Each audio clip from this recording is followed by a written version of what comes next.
Hello, gang. This is Mr. Mormon. Welcome to lesson number 6 in the nature of science. We're going to be talking about organizing information. In this lesson, we will be examining some of the ways scientists organize information. As always, I'd like you to copy down the notes, the things that I write down on the screen. Because these tools give you a visual picture of a topic, we call them graphic organizers.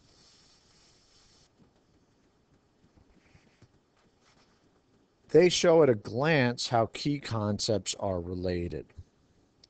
So we're going to talk about 5 different types of graphic organizers that are used in organizing information. And then I'll give you several examples of each from both the state test and the living environment regions.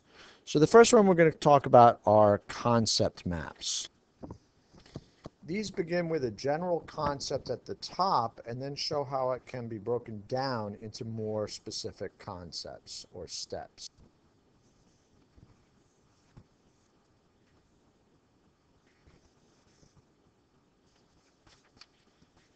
And here's a good example.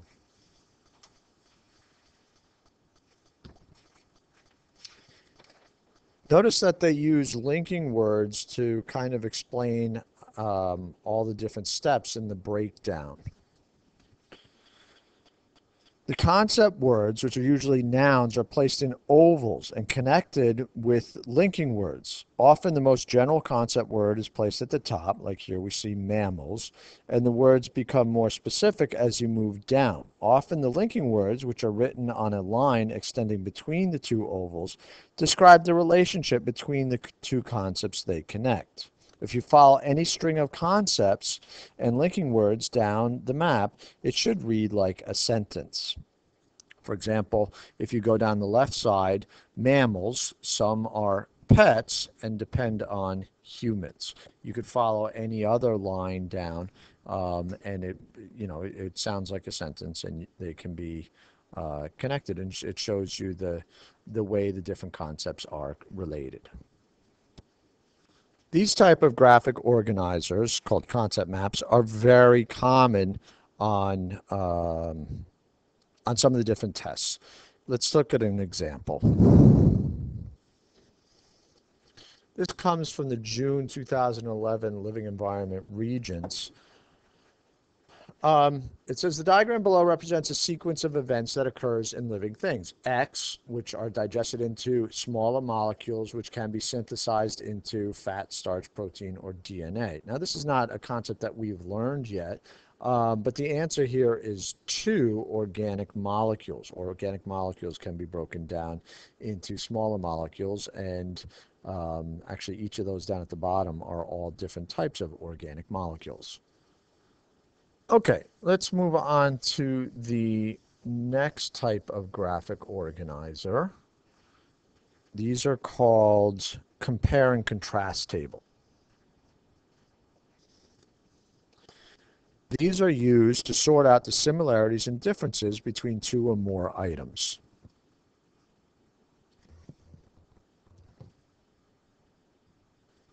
Here's a very simple example. Oops.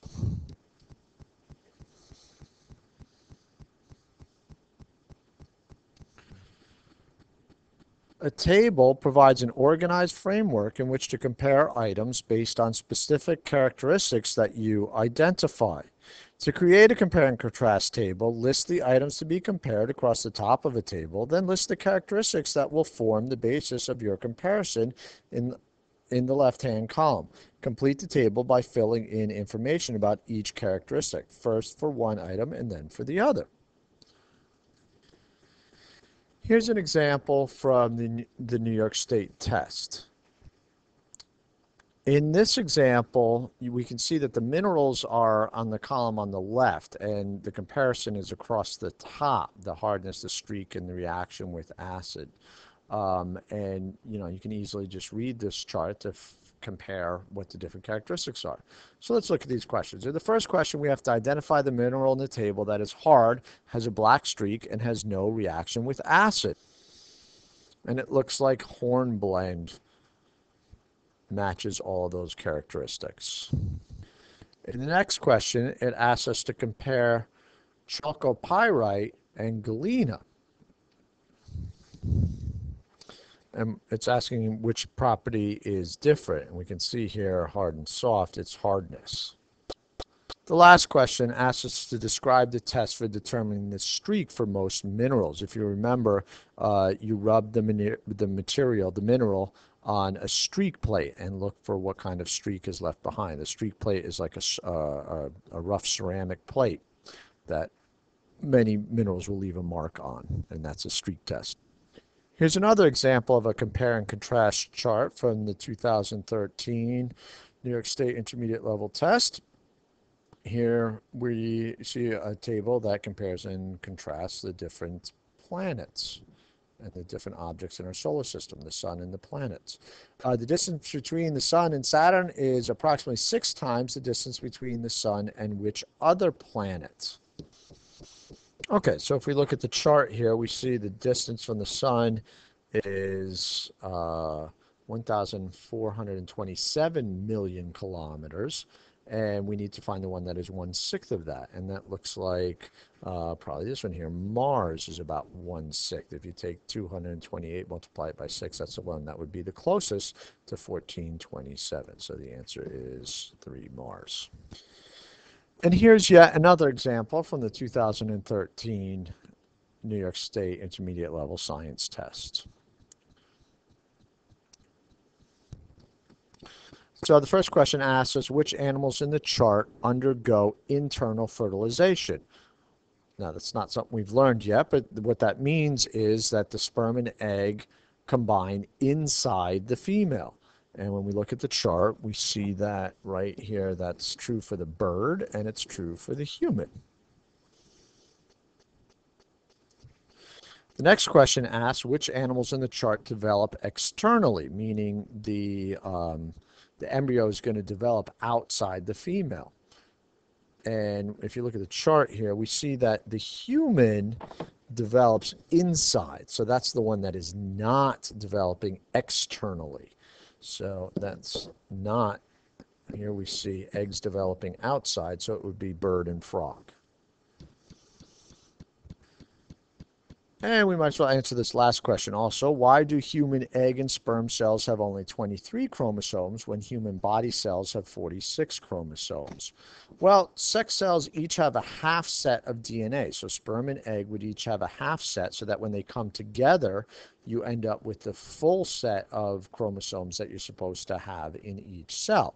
In the case for humans, normal body cells have 46 chromosomes, so sperm and egg cells would have half of that, 23. The next graphic organizer I want to talk about, I'm sure you're quite familiar with. They're Venn diagrams. Venn diagrams use 2 or more overlapping circles to show similarities and differences between concepts or ideas.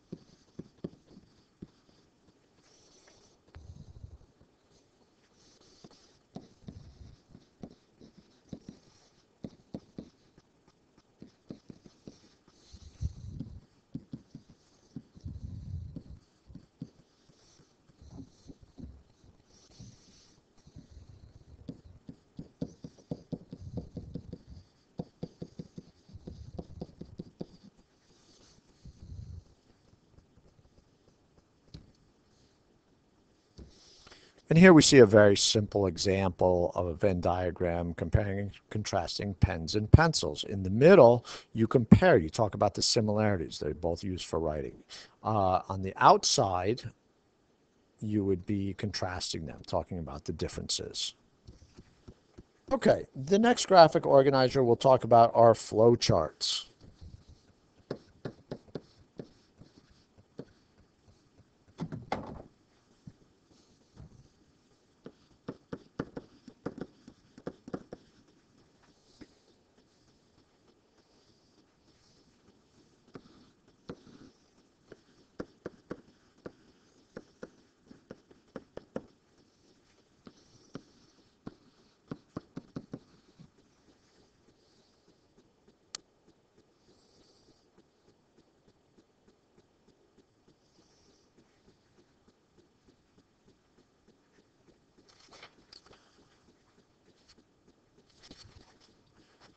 Flowcharts show the order in which certain events have occurred or should occur.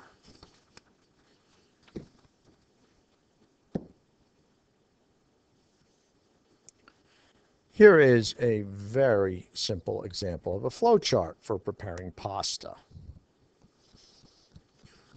Flowcharts are very commonly seen on both the 8th grade state science test and the living environment region. So let's look at a few examples. Here's one from last year's state test. It says a student is trying to determine if a certain beetle will help control the population of a harmful plant species. Which sequence of steps would be best suited for this investigation? And when you look at all these choices here, you should realize right away that these are all steps in the scientific method. So which is the correct one? Which shows the right order? All right, do you see it? You should have chosen 4.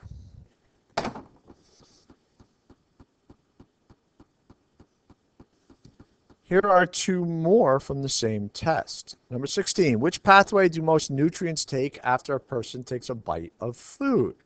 Again, you got to read each one, look at the cycle, look at the order. Which would you choose? When you take a bite of food, the first thing that happens is it is digested in your stomach. From there, it moves to your intestines, the digested food, and it's absorbed into your blood, which is your circulatory system. So it would go from digestive system to circulatory system, and then your circulatory system, of course, carries the nutrients to all the parts of your body. So that would be choice 1. Okay, this next question is about ecological succession. Again, something we haven't learned yet, but I think we could probably figure this one out. A glacier in Alaska has melted back a distance of 100 kilometers over the last 200 years. 4 stages in this process are shown in the diagrams A, B, C, and D below. We need to put them in the proper order. Now, when I look at these pictures, C I see here shows the ice, which of course would come first. So maybe I'll put a 1 for that one. As the ice melts away, there's not going to be any plants or anything yet. So rocks and gravel are deposited. So the glacier is going to deposit all those rocks and gravel. And then the ecological succession is going to happen. The plants are going to start to grow. And if I look at this, A has just simple grasses and shrubs. I know that those are going to come before the trees. So that's the proper order. And the one that matches that, C, D, A, B, would be choice number 1.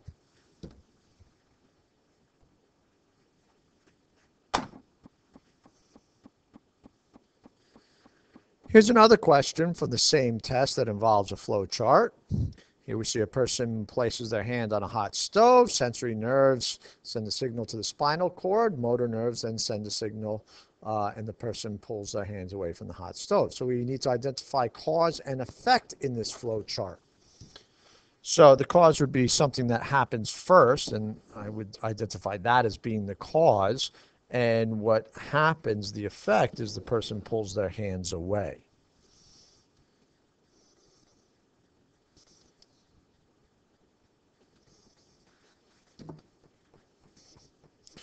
Next, we need to explain the purpose of a quick body response, like pulling hand away from a hot stove. By pulling away from the thing that's injuring you, you're going to reduce the injury. Here's one from the 2014 state test. This is another one on ecological succession. This is how communities change over time. The diagrams below represent the same location over a period of many years. The sequence of diagrams best shows that over time, again, we see that this is showing ecological succession, that communities change, one community replaces another over time, and the whole ecosystem will change. Okay, the last graphic organizer I want to talk about are cycle diagrams.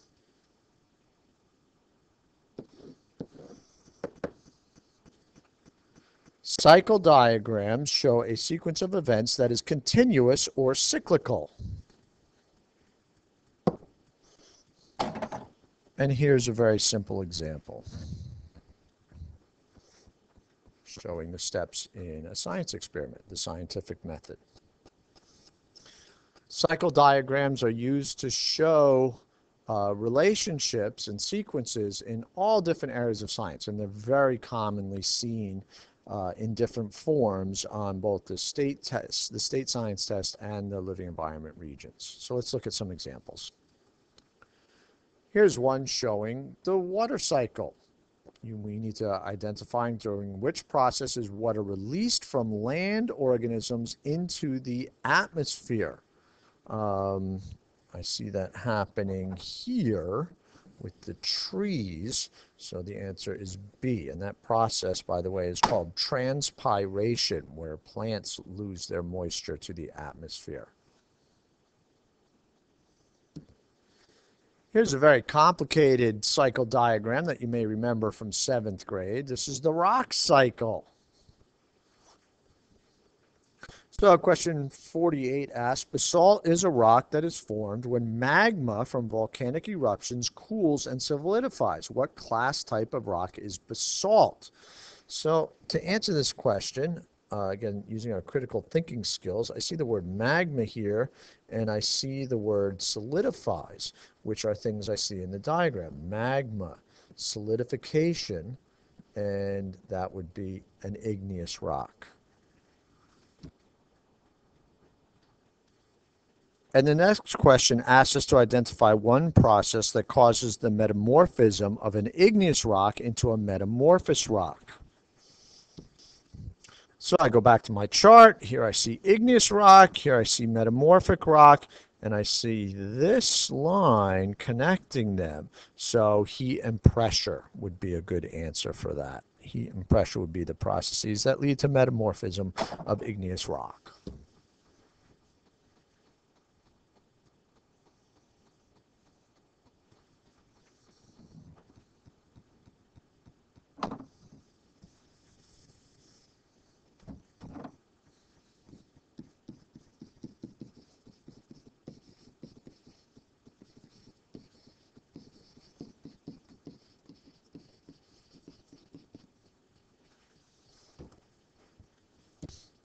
Okay, this video is starting to get a little long, so I'm going to go a little quickly through the next few examples. But here is a food web. A food web is another type of cycle diagram.